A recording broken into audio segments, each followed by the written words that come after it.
Live from Washington, D.C., this is Balance of Power with Joe Mathieu.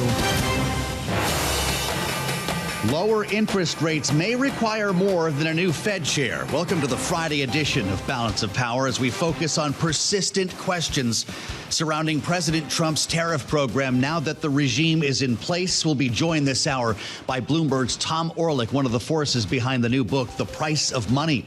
We'll check new research on the tariff impacts with our trading partners with Ernie Tedeschi at the Yale Budget Lab. And as President Trump threatens to federalize the city of Washington, D.C., we'll have analysis from our political panel. Bloomberg Politics contributors Jeanne, Zaino, and Rick Davis are with us for the hour.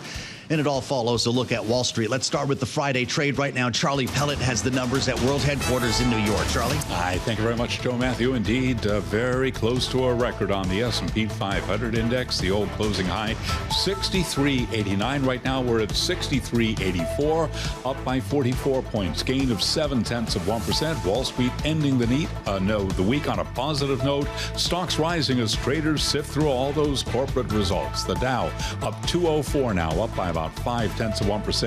NASDAQ also advancing 180 points. The NASDAQ Composite Index at a record, up by about 0.8%. 10-year, 4.28%, for the 2-year, 3.75%. Gold, little changed on the day now at $33.97, up less than 0.1%. And West Texas Intermediate Crude up 0.4%, 64.13 for a barrel of WTI. Intel CEO Lip Bhutan says he's got the full backing of the company's board, responding for the first time to President Trump's call for his resignation over alleged conflicts of interest. Intel shares down by 0.2%. Again, recapping, S&P 500 index up now by 43. That is a gain of 0.7%. Back we go to Washington. I'm Charlie Pellet, and that is a Bloomberg Business Flash. All right, Charlie, we thank you, sir. He'll be back a little bit later on this hour. Charlie Pellet, the voice of Wall Street and the New York subway, every day here on Balance of Power. Thanks for spending some time with us here on the early edition on Bloomberg TV and radio. We always have two balances of power. Late edition, 5 p.m. Eastern, as we wrap up news of the day, and we could have a lot to cover at 5 as President Trump spends time today with the leaders. A bit later on this afternoon, the leaders of Armenia and Azerbaijan, and a trilateral peace signing deal on the schedule for later on today. We want to start, though, with the president's view of the economy and more specifically interest rates, constantly beating the drum on potential interest rate cuts, which, of course, he's not getting from Jay Powell. This is why he is also beating the drum on a new Fed chair. But as you consider a new book from our friend Tom Orlik and several other Bloomberg journalists we'll talk about here at Bloomberg Economics, it does call into question the whole idea of simply replacing Jay Powell to bring about lower interest rates against the backdrop of tariffs and so many other cross currents in our economy. Tom Orlik, Jamie Rush, and Stephanie Flanders wrote a book called The Price of Money, a guide to the past, present, and future of the natural rate of interest. And I'm glad to say that Tom is with us right now in our Washington, D.C. studios. Congrats on this massive project you just completed. We talk every day, Tom, about interest rates through the eyes of the President of the United States. We try also to look at it through the prism of the greater economy and some of the trends, including the tariff program, that have really upended a lot of assumptions about where we're going. We've also heard many economists tell us that long-term interest rates could start rising as a result of what we're seeing here. Give us the big picture on what this president might be learning. Well, great to be here, Joe. Thanks for having me on the show.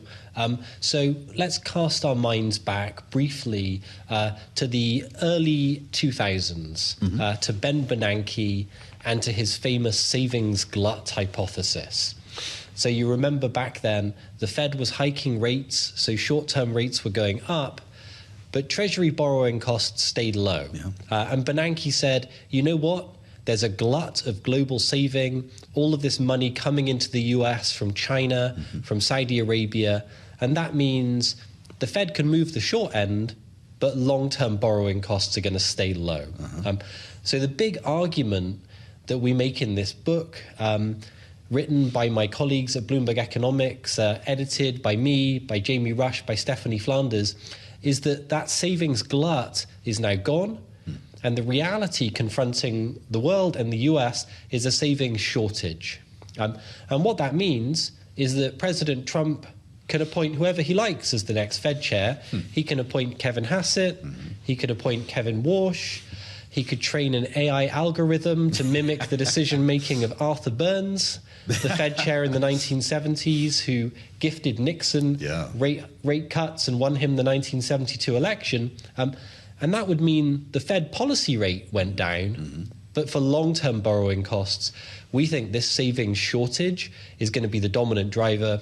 We think the new normal for the 10-year Treasury is around 4.5%. Wow. Well, I'm sure Scott Bessent is not going to want to hear this today. If we did start to see interest rate cuts, maybe 50 basis points in September, for instance, I'm curious what it would mean for the housing market, the direct relationship that we see with mortgage rates, because it does sound like the administration is banking on a loosening in the housing market, helping to offset some of these headwinds that you're talking about.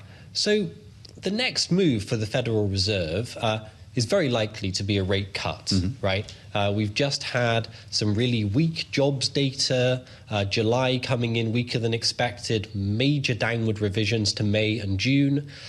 We've had the surprise exit of Adriana Kugler from the Fed board, and we heard yesterday that she'll be replaced by Stephen Miran, currently the head of the Council of Economic Advisors. I'm sure he'll be voting for a cut. Put those pieces together, and it's very likely that the Fed will be cutting rates, perhaps not at September, but certainly before the end of the year. The bigger reality, though, Joe, and the reality that we attempt to address in our new book, is that for the economy as a whole, it's not the Fed's policy rate that's the most important thing, right? It's the 10-year Treasury which sets borrowing costs across the economy as a whole. And for that, we think this savings shortage is going to be the dominant factor.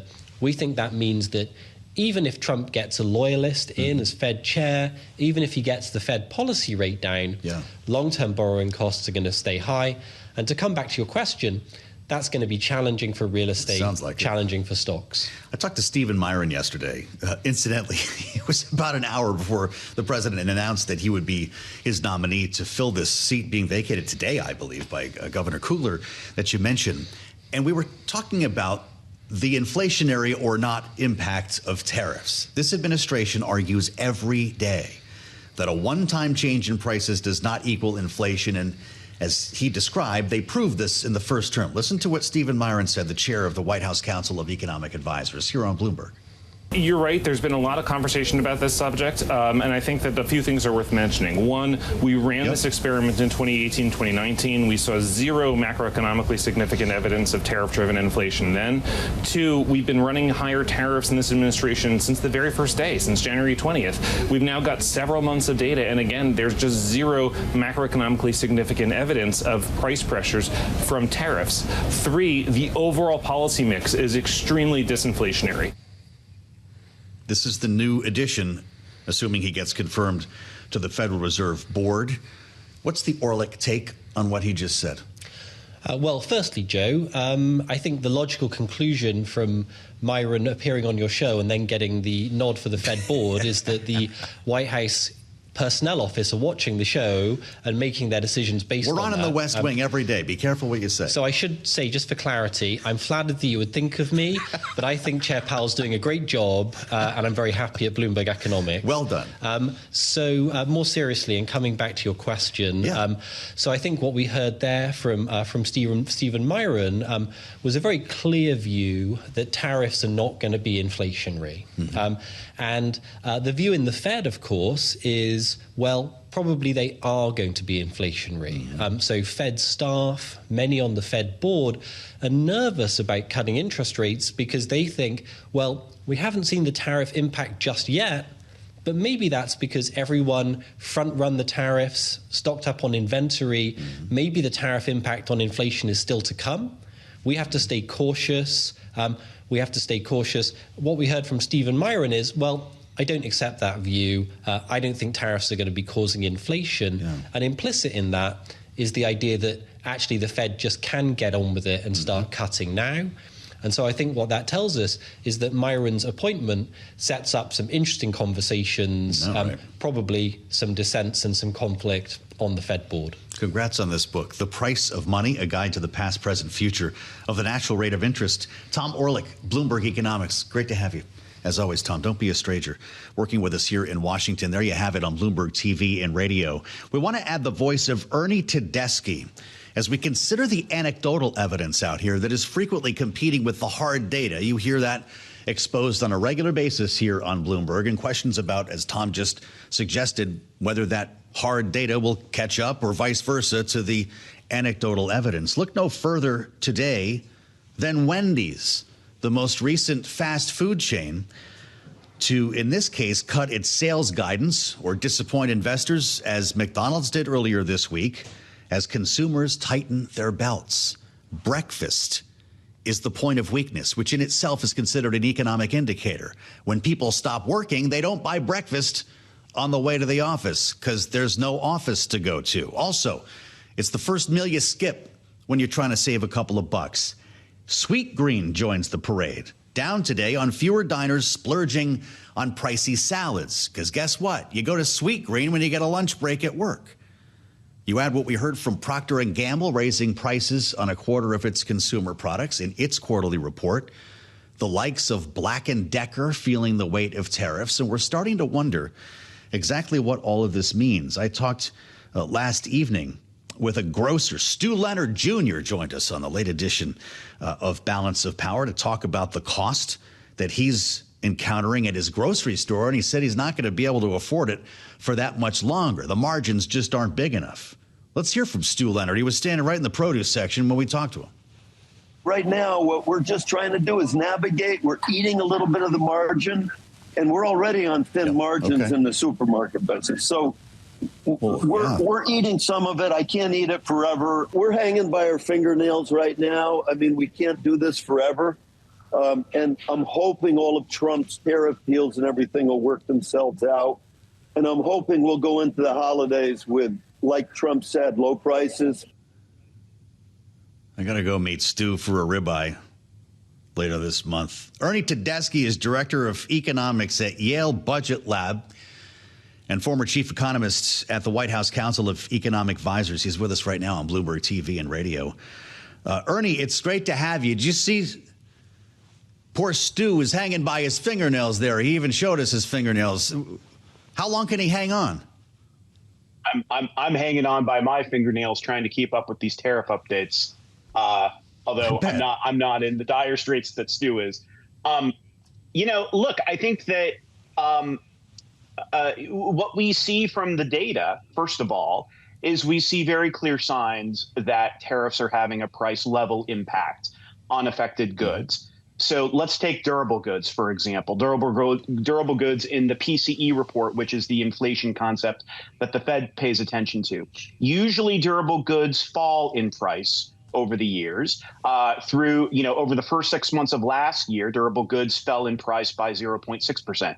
They've risen by 1.7% in the first 6 months of 2025, which is very unusual heat for durable goods. Those are the goods, of course, like appliances, furniture, electronics, that are the most sensitive to the tariffs that have been put in place by this administration. So I think there are very clear signs that certain goods in particular are getting hit by these tariffs, and that the the effect of the tariffs is being passed on to consumers. We estimate at the Budget Lab in a forthcoming report that probably about 3/4 of the tariffs that have been put in place so far are being borne by consumers rather than businesses and rather than foreign producers. I got some pretty chippy mail from folks on the terminal and viewers and listeners after that conversation with Steve and Miran yesterday. People start pulling their hair out over this argument about whether tariffs are inflationary. The whole other argument is about, well, who actually pays tariffs? Can you speak to this issue, the idea of a one-time bump in prices not equaling an inflationary trend? What's your view of this? Yeah, no, it's a very important debate to have. So let's be absolutely clear. If the question is the effect of tariffs on the price level, like I said, there is very clear, I think, evidence right now that tariffs are raising the price level. The much more debatable contention is whether tariffs increase inflation, growth in prices persistently over time. Now, tariffs take some time to phase in and to be, priced into businesses. Businesses, sort of look over their shoulder. They look at what other businesses are doing. They look at how price sensitive consumers are, and they make decisions from week to week, month to month, how much they're going to pass on to consumers. Gradually over time, we think more and more of the tariff gets passed on to consumers. And because of that gradual phase in, it can feel inflationary, right? Like the pace of growth in prices, goes up for a time. The better argument, I think, comes from the Federal Reserve that has looked into this. And they say, look, it's not just a mechanical one-time price level effect. There are effects on supply chains, the supply side of the economy, and that has a risk of being, if not permanently inflationary, then, persistently inflationary over 2 to 3 years. I think that is what Jay Powell and the board is worried about, is that latter part. I think they totally understand the idea, the mechanical concept of a one-time price level increase. I think what they're worried about is, the spillover into supply chains. I think they're also worried about inflation expectations as well. And we see very clear evidence of higher expectations, in consumer surveys, for example, like University of Michigan.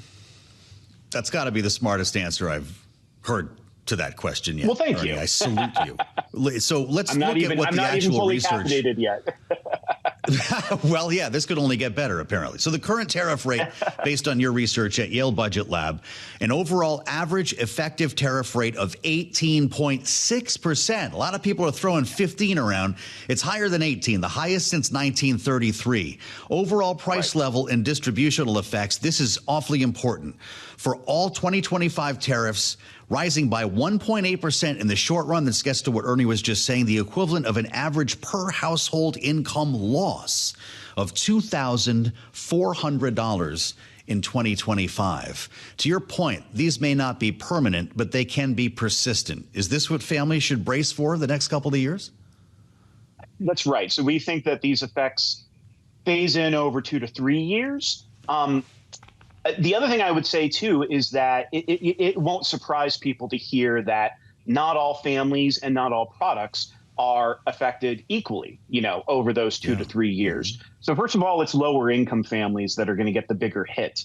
When you look at the tariff hit as a share of income, lower income families are hit 3 times as much as higher income families. And that's because it's not just that lower income families spend a greater share of their income in general. It's that they spend a greater share of their budget on imports, in particular imports from China, because imports are often a cheaper way to get the durable goods necessities that they need. Think about, back to school shopping with clothing and electronics. So that's point one. The other thing is that, when you look at different products, it's obviously not a 1.8% across the board price increase. Services are going to be relatively unaffected by tariffs. Whereas when you look at apparel, electronics, cars, you're going to see double-digit price increases to the level over a couple of years. Yeah, even gold is going up. This is a great conversation, and one that I'm glad we could have with Ernie Tedeschi. Thank you, as always. Yale Budget Lab, former chief economist, White House Council of Economic Advisors. Data-driven research here on Bloomberg. That's what we promise. We'll assemble our political panel next. Rick and Jeanne are on the way in on Bloomberg as we follow the Friday trade here, even as we follow the news here in the capital city, which is in itself in the news.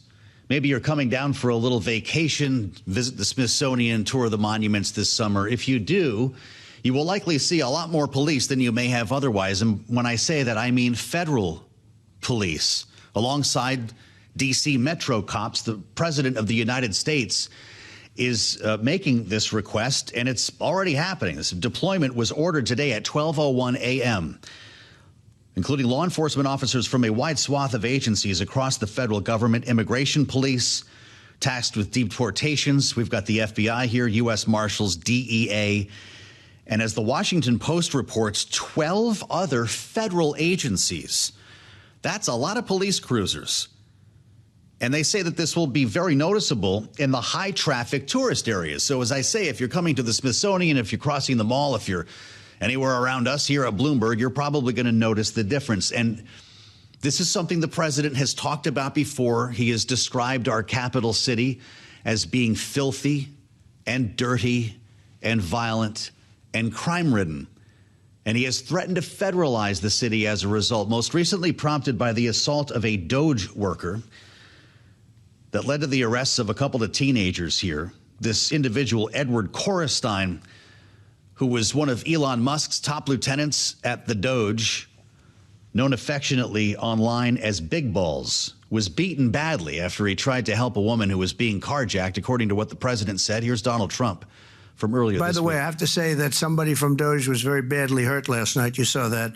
A young man who was beat up by a bunch of thugs in D.C., and either they're going to straighten their act out in the terms of government and in terms of protection, or we're going to have to federalize and run it the way it's supposed to be run. Let's assemble our political panel. They both know a lot about Washington, D.C., and I'll preface this by telling you that it is actually a city that we don't only live and work in, but a place that we love. Rick Davis, Bloomberg politics contributor, Republican strategist, and partner at Stonecourt Capital, alongside Jeanne Zaino, Bloomberg politics contributor, senior democracy fellow with the Center for the Study of the Presidency in Congress. Rick, there's always something wrong with a city, and you can always, I guess, clean a city more and make it safer. But the fact is, when we look at D.C. crime statistics for this year, 2025, we find that all crime is actually down. The president said it was way up. It's down 7% from the year earlier. Violent crime is down 26%, and assault with a weapon is down 20%. Do we need to federalize Washington, D.C.? Well, the city can always be safer, and the one I live in should be the safest. So I'm for safety, and we've lived here a long time, and the city's gone through various levels of crime, sometimes being the nation's murder capital, and sometimes not. And I think it's great that we're experiencing a downturn in crime, but you can never be diligent enough. And I don't begrudge the president for a show of force. There have been some very high-profile murders and robberies and assaults recently that have made front-page news in most newspapers around the country, and that's no way for our nation's capital to look to the rest of the world and to the rest of our country. So it'll be interesting to see how long this lasts or where it ultimately goes. I can't imagine a scenario where the federal government wants to run a city. They're good at a lot of things, but city management may or may not be a skill set. And so if this is a show of force to reduce crime, I'm for it. If it's something beyond that, you really want to think about it. Well, we have come a long way, obviously, since the 1980s, when a lot of people did refer to this city as the murder capital of the world. To your point, Rick, back in the days of Mayor Marion Barry, going all the way up through COVID and some of the problems that Washington had keeping things safe and keeping things clean. At this point, though, we've had a massive amount of money invested in this town. We've seen people come from all over the world to create a very diverse community who lives here, side by side with people who grew up in Washington, D.C. All of that said, Jeanne, we should separate these two concepts. Okay, make the city safer with the help of federal law enforcement, as opposed to federalizing the city and having the federal government run Washington, D.C. Which do you want to see? I want to thank the president for not using that young man's nickname when he spoke about him. I was very grateful for that. And it was horrific what happened to that young man, just 19 years old. That said, the commitment to federalizing D.C. is a longstanding commitment by Donald Trump and the GOP overall. The Republican Party's platform in 2024 had this in it. It has long been discussed by Donald Trump. And so what we seem to be seeing, given the crime numbers that you talked about, rightly so, is that he is using this in order to pursue an agenda that he has long been pursuing, which is to criticize cities run by Democrats, to say they are violent and to threaten to take them over. And so, yes, I agree with Rick. I think every thinking person does. Everyone wants any community to be safer. But since when does the Republican Party believe that they are better off putting the federal government in to do something at the ground rather than leaving it to the state and in this case, the local community? And so I think there is a bit of hypocrisy there. We've also seen, by the way, just this session in Congress, we saw a senator and a representative introduce legislation to repeal the home rule, which is another thing Donald Trump wants to do. So it's a longstanding commitment of Donald Trump's, and it seemed to be triggered by this horrific violence we saw the other day, but the numbers don't support it. A lot of people who don't live here may not realize this whole idea of home rule is actually a relatively recent one for the people of Washington, D.C., and remains a controversial one. You see people driving around with a license plate. It says taxation without representation. I remember when Tony Williams put that into effect. Home rule was passed in 1973, Rick. If the president really wanted to federalize the city, it would take an act of Congress to overturn the Home Rule Act. We can't even write a budget around here. Could that happen? Well, on a straight line party vote, yeah, you probably could. Although I think you'd find a lot of Republicans echoing what Jeanne just said, which is, what in the world are we going to do running a city?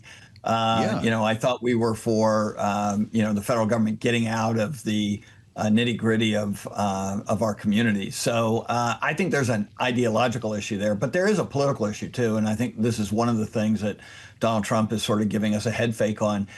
We talked a lot in the height of the presidential campaign about what a poor job the Democrats have done in these cities to manage the rhetoric around crime and why it should be an issue that Democrats own, and yet they virtually abdicated it to the Republicans. And if there are issues that you want to go to try and get some of these suburban congressional districts to flip from Democrat to Republican, you're going to go to the crime playbook. Law and order is a tried and true political device that Donald Trump has used in the past, and I believe is starting to, head fake toward his way to doing that again for the 2026 election.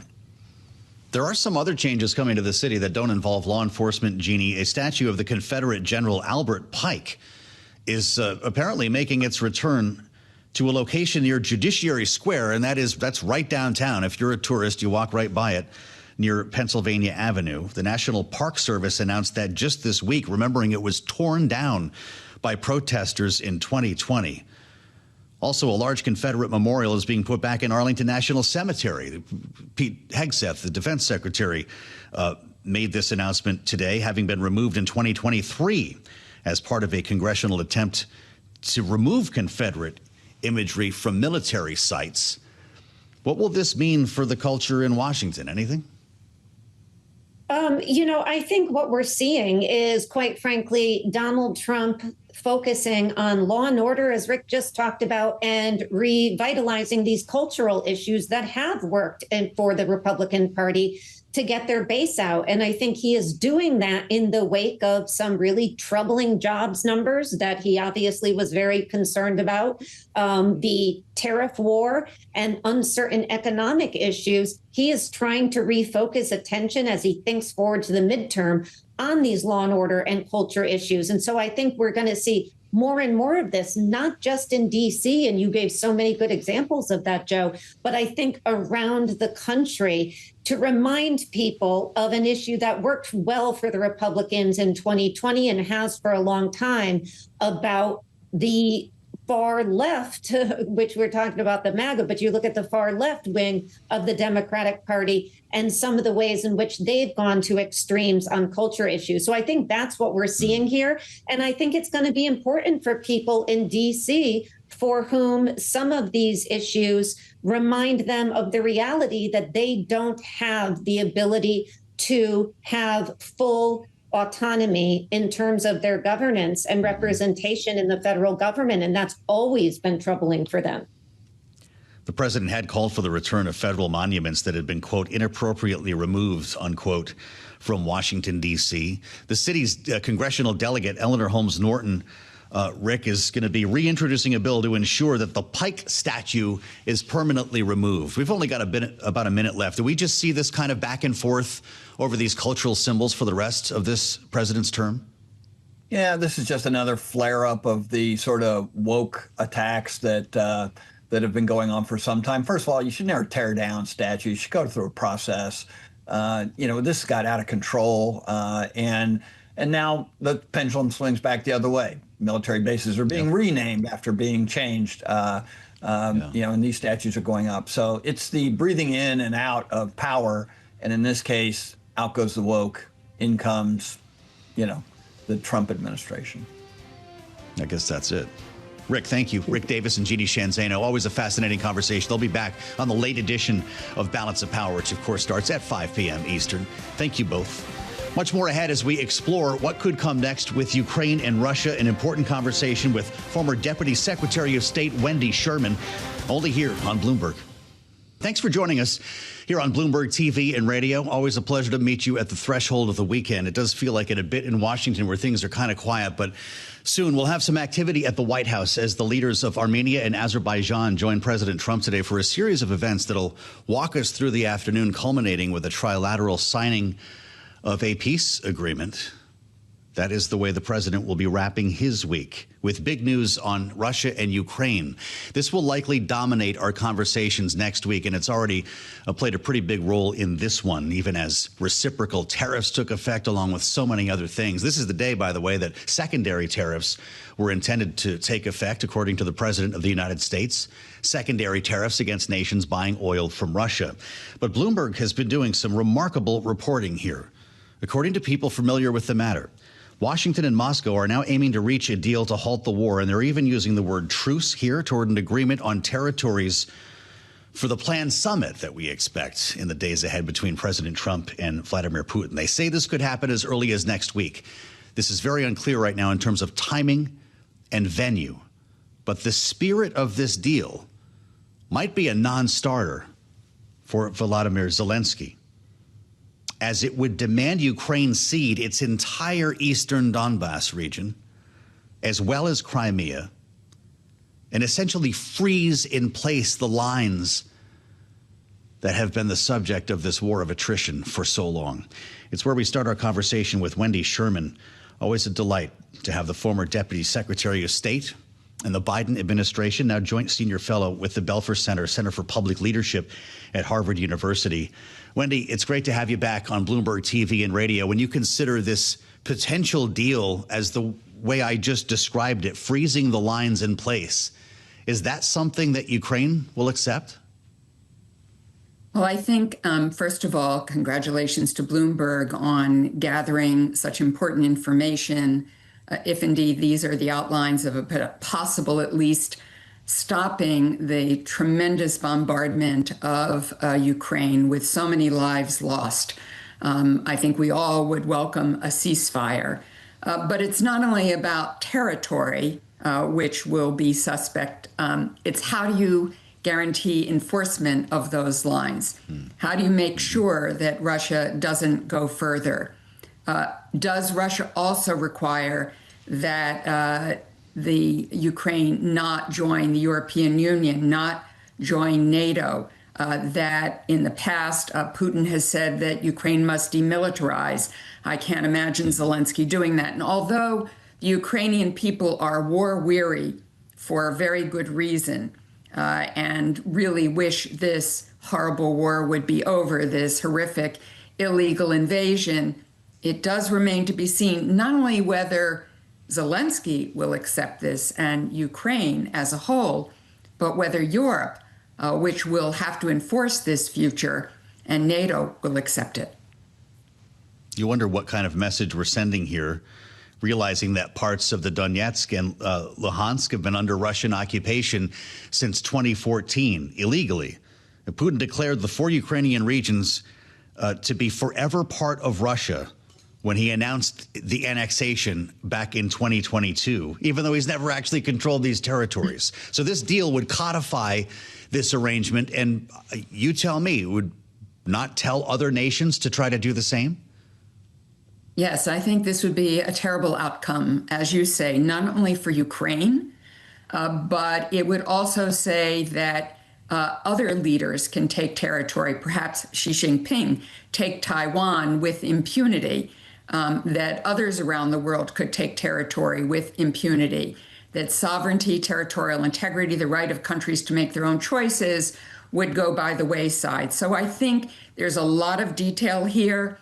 It's one thing to say to get a ceasefire, to stop the bombardment, things freeze in place, but then to get a final peace agreement, I cannot imagine Ukraine deciding that it's going to forever give up this territory and say that it belongs to Russia. We have never said that Crimea belongs to Russia, that they, in fact, legally own Crimea. I can't imagine we will do this for the Donbass either. I think it's important too, Joe, for your listeners to understand that all of this, of course, we want peace to break out around the world, but President Trump has said he could deal with this on day one.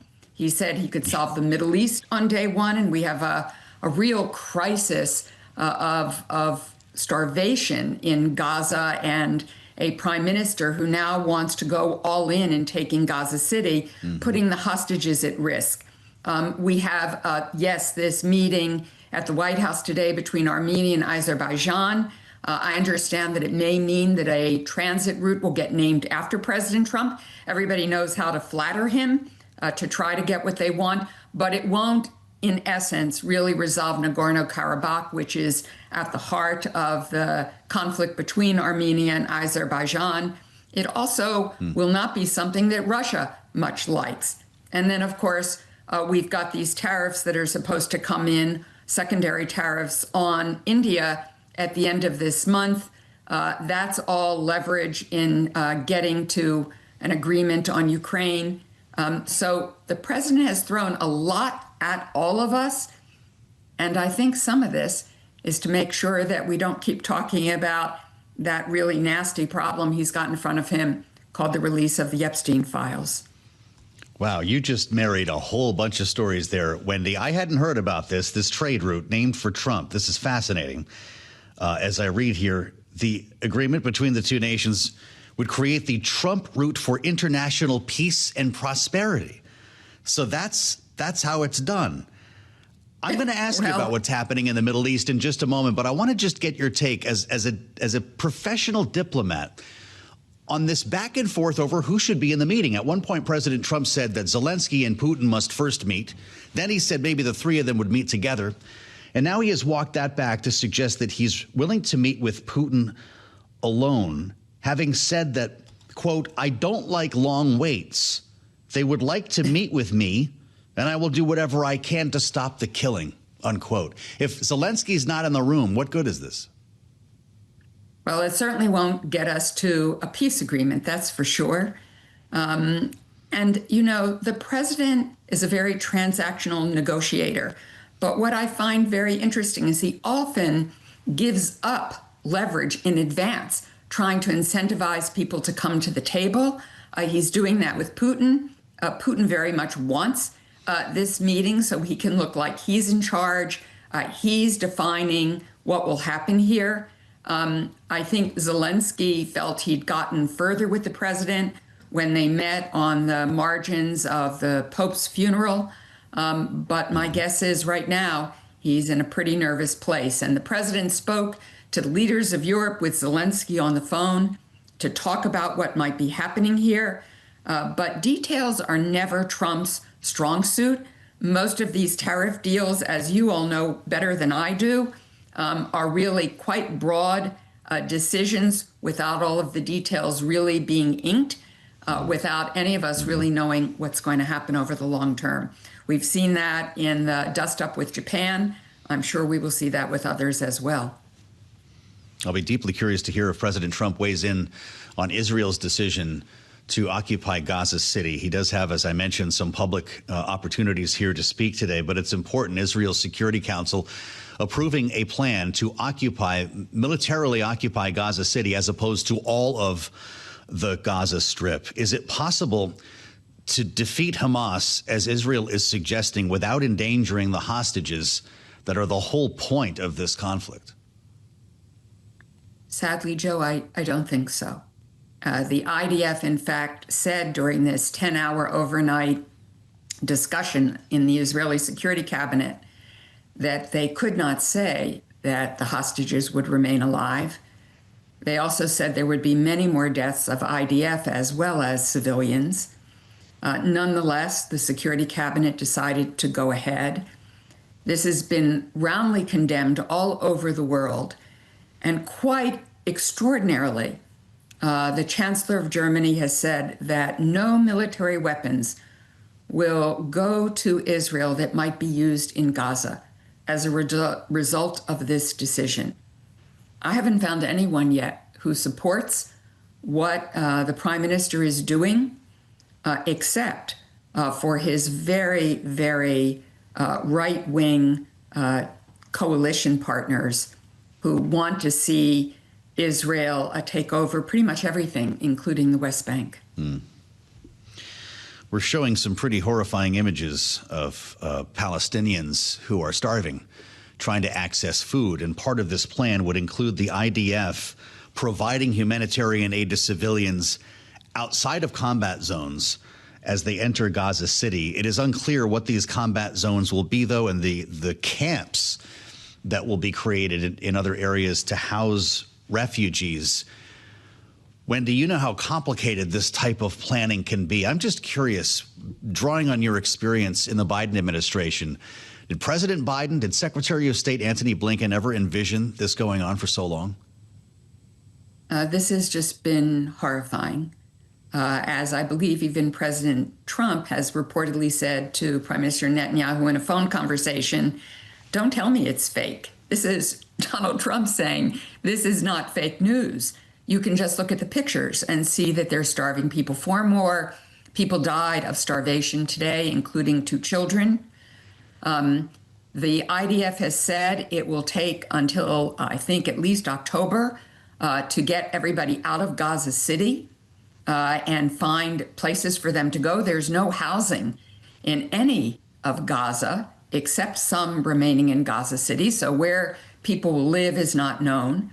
You cannot feed this many people with one aid station. You have to have many aid stations so that you don't have people dying as they get stampeded trying to find food. It is a tragedy that USAID is gone. USAID knew how to do this.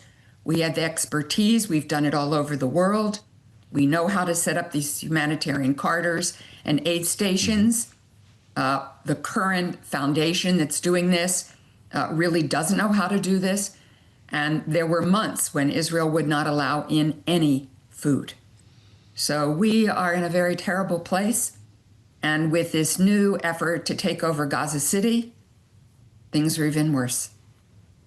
Well, you know, I was just going to say that the World Food Program knows how to do this too. Cindy McCain knows how to do this, but they've told us that they won't be allowed in. So will this occupation change that? I don't see how. And the Prime Minister has sort of pulled back a little bit today, not saying they're going to occupy Gaza, because if they occupy Gaza legally, then they are responsible to making sure that everybody's fed and housed. So they are saying that they are going to really just get rid of Hamas, demilitarize Gaza, get Arab states to come in and take care of Gaza. But as others have said, I cannot imagine Arab states coming in behind the guns of Israel to take care of Palestinians. And Saudi Arabia, among other countries, has denounced this plan today. Wendy, I'm really glad you could join us in bringing your experience to our conversation here on Balance of Power. Wendy Sherman is former Deputy Secretary of State in the Biden administration, now Joint Senior Fellow at the Belfer Center and Center for Public Leadership at Harvard University. Thank you, Wendy. Come back and see us again soon. I'll meet you back here on the late edition of Balance of Power. That takes place 5 p.m. Eastern Time. We'll have a lot more to talk about following the peace signing that's taking place, Armenia, Azerbaijan, at the White House. This is Bloomberg.